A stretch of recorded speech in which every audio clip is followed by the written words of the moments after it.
வணக்கம். தாய் டிவியின் பிரதான செய்திகளுடன் இணைந்திருக்கும் நான் ரோஷானி மனோரஞ்சன்.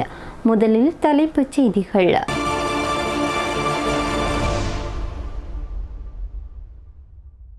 முன்னாள் போலீஸ் மா அதிபர் மரணம். அருகில் இருந்த பாதுகாப்பு அதிகாரி பரபரப்பு வாக்குமூலம்.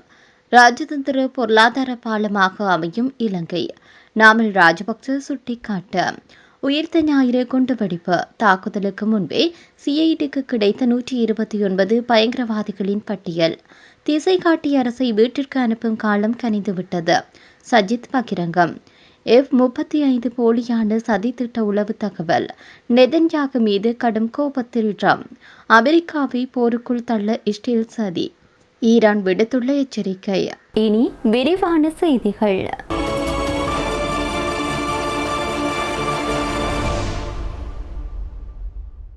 முன்னாள் போலீஸ் மா அதிபர் CD விக்ரமரத்ன மாலவி தலாகினாவில் இருக்கக்கூடிய அவருடைய வீட்டில் வைத்த துப்பாக்கியினால் சுட்டு உயிரை மாய்த்து கொண்ட சம்பவம் தொடர்பில் பல தகவல்கள் வெளியாகியிருக்கிறது. உடற்பயிற்சி செய்வதற்காக தன்னுடைய அறையை விட்டு வெளியே வந்த அவர் அங்கிருந்த தன்னுடைய பாதுகாப்பு அதிகாரியிடம் கைத்துப்பாக்கியை கேட்டு பெற்று தன்னை தானே துப்பாக்கியினால் சுட்டதாக பாதுகாப்பு அதிகாரி போலீசாரிடம் தெரிவித்தார். நேற்று காலை 7 மணியளவில் சார் உடற்பயிற்சி செய்ய தயாராகி அறையை விட்டு வெளியே வந்து எந்த துப்பாக்கியை பயன்படுத்துகின்றாய் என என்னிடம் கேட்டார். நான் எனது கைத்துப்பாக்கியின் மெகசீனை கழற்றிவிட்டு அவரிடம் கொடுத்தேன். அந்த மெகசீனையும் என்னிடம் கேட்டு வாங்கிக் கொண்டார். அதன் பின்னர் ஒரு தண்ணீர் போத்தல் எடுத்து தருமாறு என்னிடம் கூறினார். நான் அதை எடுக்க சமையலறை பகுதிக்கு சென்றபோது வெடிப்பு சத்தம் கேட்டது. நான் ஓடி வந்து பார்த்தபோது துப்பாக்கிச் சூட்டு காயங்களுடன் கீழே விழுந்து கிடந்தார் என முன்னாள் போலீஸ் மா அதிபர் CD விக்ரமரத்னவின் பாதுகாப்பு போலீஸ் அதிகாரி வாக்குமூலம் அளித்தார். முன்னாள் போலீஸ் மா அதிபருடைய பாதுகாப்பிற்காக 2 போலீஸ் அதிகாரிகள் நியமிக்கப்பட்டிருந்தனர். அந்த சம்பவத்தின் போது அவர்களில் ஒருவர் கடமையில் இருந்தார். விக்ரமரத்ன தன்னைத்தானே சுட்டுக்கொள்ள பயன்படுத்திய கைத்துப்பாக்கி போலீஸ் திணைக்களத்தினால் அவருடைய பாதுகாப்பு அதிகாரிகளுக்கு வழங்கப்பட்டதாகும். முன்னாள் போலீஸ் மா அதிபர் CD விக்ரமரத்ன தன்னுடைய உடற்பயிற்சிகளை மேற்கொள்வதற்காக மாலபி தலாகினாவில் இருக்கக்கூடிய அவருடைய வீட்டில் அறையிலிருந்து நேற்று காலை 7 மணியளவில் வெளியே வந்துள்ளார். விக்ரமரத்ன வீட்டின் வரவேற்பறையில் இருந்து தன்னுடைய பாதுகாப்பு அதிகாரியிடம் கைத்துப்பாக்கியை கேட்டு பெற்றுக் கொண்டுள்ளார். பின்னர் அந்த பாதுகாப்பு அதிகாரியை தண்ணீர் கொண்டு வருமாறு கூறி அந்த இடத்திலிருந்து வெளியேற்றிவிட்டு தான் பெற்றுக்கொண்ட கைத்துப்பாக்கியினால் தன்னுடைய மார்பு பகுதியில் சுட்டுக் கொன்றார். துப்பாக்கிச்சூடு சத்தத்தை கேட்டு ஓடி வந்த பாதுகாப்பு அதிகாரி விக்ரமரத்ன கீழே விழுந்து கிடப்பதை கண்டுள்ளார். சம்பவம் இடம்பெற்ற போது மனைவியும் இளைய மகனும் வீட்டிலேயே இருந்தனர். அவர்கள் உடனடியாக அவரை முள்ளேரியா வைத்தியசாலைக்கு கொண்டு சென்றனர்.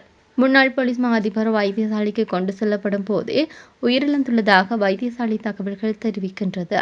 இந்த சம்பவம் குறித்து அறிந்து உயர் அதிகாரிகள் விசாரணைகளை தொடங்கினர். CD விக்ரமரத்ன உயிரை மாய்த்து கொள்ள பயன்படுத்திய துப்பாக்கி வீட்டின் வரவேற்பறையில் கிடந்த நிலையில் போலீசாரினால் கண்டெடுக்கப்பட்டுள்ளது.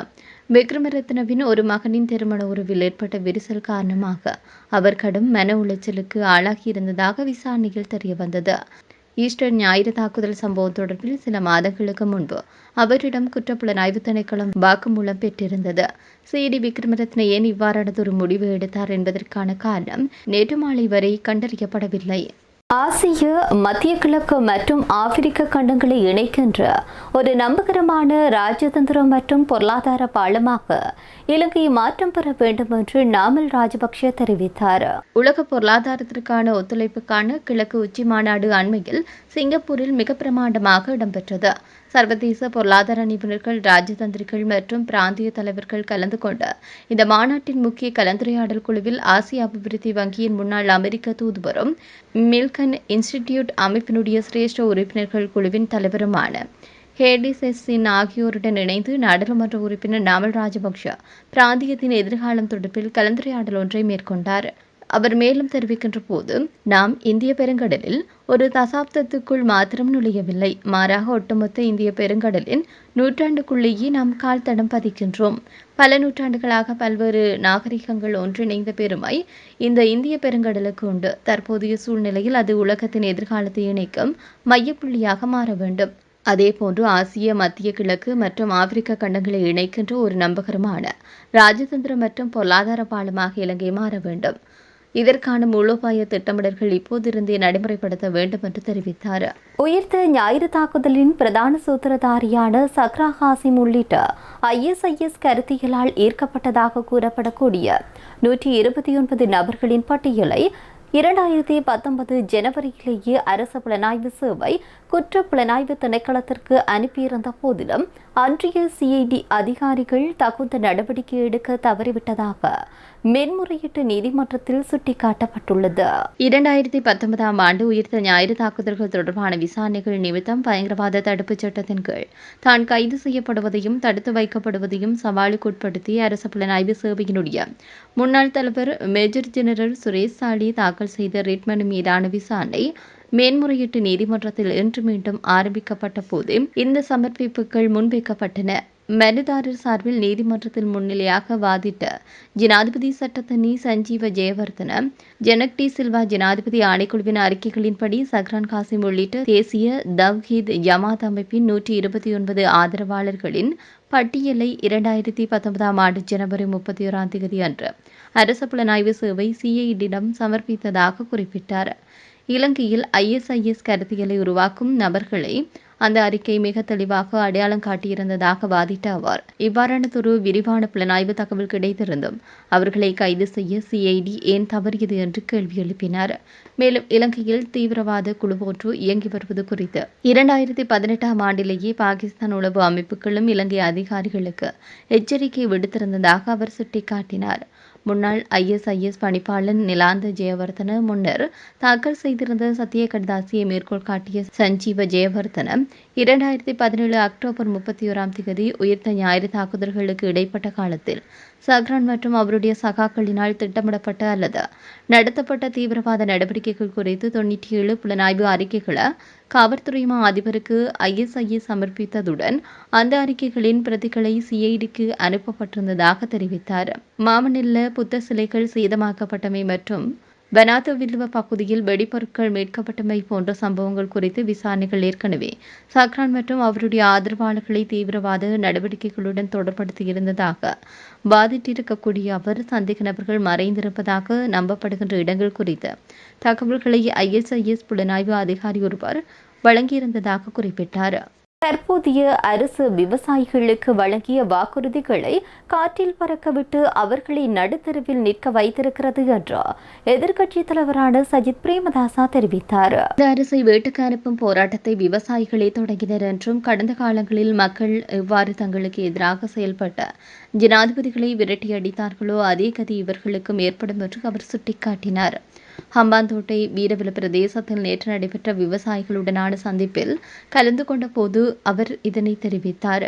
மேலும் உரையாற்றுகையில், நெல் 1 கிலோ உற்பத்தி செய்ய 137 ரூபாய் செலவாகும் நிலையில் அரசு 120 ரூபாயை உத்தரவாத விலையாக வழங்குகிறது. இதனால் 1 கிலோவிற்கு 17 ரூபாய் நட்டம் ஏற்படுகிறது. தேர்தல் காலத்தில் வாக்குறுதி அளிக்கப்பட்ட 150 ரூபாய் உத்தரவாத விலை வழங்கப்படவில்லை. தரமற்ற உரம் மற்றும் கிருமிநாசிகளின் இறக்குமதி, உர மானியம் சரியான நேரத்தில் கிடைக்கப்பெறாமை மற்றும் உர உபகரணங்களின் விலை உயர்வு காரணமாக விவசாயிகள் பெரும் கடன் சுமையில் சிக்கியுள்ளனர். நாட்டின் 30% முதல் 40% வரை மக்கள் வறுமையில் வாடுவதற்கு அரசின் தவறான கொள்கைகளே காரணம். விவசாய பிரச்சினைகள் குறித்து பேசுவதற்கு நாடாளுமன்றத்திலும் ஊடகங்களிலும் வாய்ப்புகள் மறக்கப்படுகிறது. விவசாய அமைச்சர் ஊடகவியலாளர்களை பார்த்து விரல் நீட்டும் போக்கை கடைபிடித்து வருகின்றார். கடந்த காலங்களில் மக்கள் எவ்வாறு தங்களுக்கு எதிரான செயல்பட்ட ஜனாதிபதிகளை விரட்டியடித்தார்களோ அதே கதி இவர்களுக்கும் ஏற்படும். எத்தகைய தடைகள் வந்தாலும் நாடாளுமன்றத்திற்கு உள்ளேயும் வெளியேயும் விவசாயிகளின் உரிமைகளுக்காக தொடர்ந்து குரல் கொடுப்பேன். இந்த அரசின் போலியான வாக்குறுதிகளை நம்பி இனியும் ஏமாற வேண்டாம் என விவசாயிகளிடம் கேட்டுக் கொள்கின்றேன் என்று குறிப்பிட்டார். அமெரிக்க ஜனாதிபதி டொனால்ட் ட்ரம்பை சந்திப்பதற்கான தன்னுடைய கோரிக்கையை வெள்ளை மாளிகை புறக்கணித்ததை அடுத்து இஸ்ரேல் பிரதமர் பெஞ்சமின் நெதன்யாகு அடுத்த வாரம் அமெரிக்காவிற்கு மேற்கொள்ளவிருந்த தன்னுடைய பயணத்தை ரத்து செய்திருப்பதாக கூறப்படுகின்றது. இந்த சந்திப்புகள் கோரிக்கை தொடர்பாக நெதன்யாகுவிற்கு தெளிவான மறுப்பு கிடைத்ததா என்பது தெளிவாக தெரியவில்லை. எனினும் ட்ரம்ப் குழுவிடம் அவருக்கு நிச்சயமாக பாதகமான பதில் கிடைக்கவில்லை என்று அமெரிக்காவினுடைய முன்னணி ஊடக அறிக்கையில் விளக்கப்பட்டுள்ளதாக தெரிவிக்கப்படுகிறது. ஈரானுக்கு எதிரான போரை ஒன்றாக தொடங்கிய சகாக்கள் ட்ரம்ப் மற்றும் நெதன்யாகு ஆகியோருக்கு இடையே அதிகரித்து வரும் இடைவெளியையும் மாறுபட்ட நலன்களையும் சுட்டிக்காட்டும் அறிக்கைகளுக்கு மத்தியில் இந்த நிலை ஏற்பட்டுள்ளது. ட்ரம்ப் அங்காராவுக்கு பயணம் மேற்கொள்வதற்கு சில நாட்களுக்கு முன்பு இஸ்ரேலிய தலைவர் தொலைக்காட்சியில் தோன்றி துருக்கியின் F-35 ரக போர் விமானங்களை விற்கும் அமெரிக்க தலைவரின் நோக்கத்தை விமர்சித்ததை தொடர்ந்து இந்த சந்திப்பு குறித்த வாக்குவாதங்கள் நடைபெற்றது. அந்த பேட்டியால் ட்ரம்ப் கடுங்கோபம் அடைந்தார் என்று வெள்ளை மாளிகை அதிகாரி ஒருவர் தெரிவித்ததாக சர்வதேச ஊடகங்கள் விளக்கியுள்ளது. அந்த விவகாரத்தில் தலையிட யாருக்கும் உரிமை இல்லை என்று அமெரிக்க தலைமை தளபதி கருதியதாக மற்றொரு அதிகாரி கூறினார். மேலும் ட்ரம்ப் துருக்கியில் இருந்தபோது அவர் அங்காராவில் இருக்கக்கூடிய பட்சத்தில் அமெரிக்க ஜனாதிபதிக்கு எதிராக ஈரான் ஒரு கொலை சதி திட்டம் தீட்டியிருக்கலாம் என்பது குறித்த உளவு தகவல் இருப்பதாக இஸ்ரேலானது அமெரிக்காவை எச்சரித்தது. இந்த உளவு தகவலின் காரணமாக ட்ரம்பின் விமான பயணத்தை பழிய ஏர்ஃபோர்ஸ் ஒன் விமானத்திற்கு மாற்றுவதற்கு போன்ற முன்னெச்சரிக்கை நடவடிக்கைகளை எடுக்க ரகசிய சேவை அமைப்பு தூண்டப்பட்டதாக தெரிவிக்கப்படுகிறது. அமெரிக்காவின் வெளியுறவு கொள்கை மற்றும் உள்நாட்டு அரசியலில் இஸ்ரேல் தீவிரமாக தலையிட்டு வருவதாக ஈரானின் வெளியுறவு அமைச்சர் அப்பாஸ் ஆராக்ஷி குற்றம் சாட்டியுள்ளார். அமெரிக்க அதிபர் டொனால்ட் ட்ரம்பினுடைய முன்னாள் தேர்தல் பிரச்சார மேலாளர் ஃபிராட் ஃபாக்ஸ்கோல் மகா ஆதரவாளர்களை இலக்காக கொண்டு இஸ்ரேலிய செல்வாக்கு செலுத்தும் பிரச்சாரம் முன்னெடுக்கப்படுவதாக வெளியான கட்டுரையை மேற்கோள் காட்டி தன்னுடைய எக்ஸ் தளத்தில் பதிவொன்றை வெளியிட்டார். அந்த பதிவை மேற்கோள் காட்டிய அப்பாஸ் ஆராக்ஷி அமெரிக்க நிர்வாகத்தை ஒருபோதும் வெல்ல முடியாத போருக்கு தள்ளுவதற்காக இஸ்ரேல் சதி செய்து வருவதாக குற்றம் சாட்டினார். மேலும் அமெரிக்காவை விமர்சிக்கும் குரல்களை ஒடுக்க இஸ்ரேல் அமெரிக்க வரி செலுத்துவோரின் பணத்தை பயன்படுத்துவதாகவும் இது தொடர்பான உண்மைகள் விரைவில் வெளிச்சத்திற்கு வரும் என்று அவர் எச்சரித்தார். இத்துடன் தாய் டிவியின் பிரதான செய்திகள் நிறைவடைகின்றன. நன்றி.